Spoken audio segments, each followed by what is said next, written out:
Charles, what have you noticed about Patrick McMorris, 7th round pick from last year? Didn't necessarily get a lot of run, if any defensive snaps last season. What have you noticed about how he's developed this offseason? Been happy with Pat. He did a nice job in the preseason last year. Would have felt good about him going into the game. Obviously, got banged up for a while. Came back late in the season. Same deal. Felt really good about him. He's kind of in the mix. And we got a couple safeties out there competing. He's right there. I feel good about him. I'm very encouraged with Pat and what he's done so far. I'd say, how do you coach up a player like that? Or like, what do you recommend the players do when you're a late round pick? You still manage the roster, but you don't actually play. Like, how do you make sure that guy stays focused throughout the offseason, stays encouraged, stays motivated to, I guess, try to get onto the field?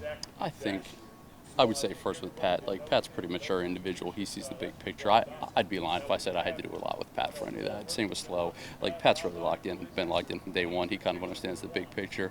Some of those guys get injured. You just kind of encourage them to constantly keep their spirit up a little bit. I know that's frustrating for some of those guys as athletes, but he's always been here, been locked in, stayed mentally on top of it, so that way you're kind of ready when your body is back, that you're able to stay up with the mental side of it. And he has done a great job. I'd be lying if we said we had to do much with him. He's been great about that the whole time.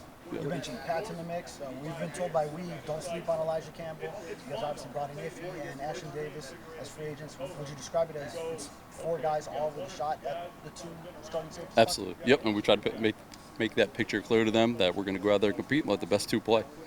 What did you think of the Jason Marshall film? I was excited about Jason Marshall on tape. Showed a really good athlete, showed a guy with a good cover skill set. I was excited to get him. Now, Brian, I don't know if you've seen it because it just happened maybe 10 minutes ago that the tush push ban failed at the league meeting. Missed by 2 votes there. I was wondering, do you have any thoughts on the brotherly shove on that play in general? I have no thoughts on the tush push. Leave it at that. I really do not. It seems like polarizing. Like some people will hate it, some people love it. I agree. There's plenty of rules that I don't care for, okay? But I don't really care about that one a whole bunch. We won't get into the ones that I do and don't care for either.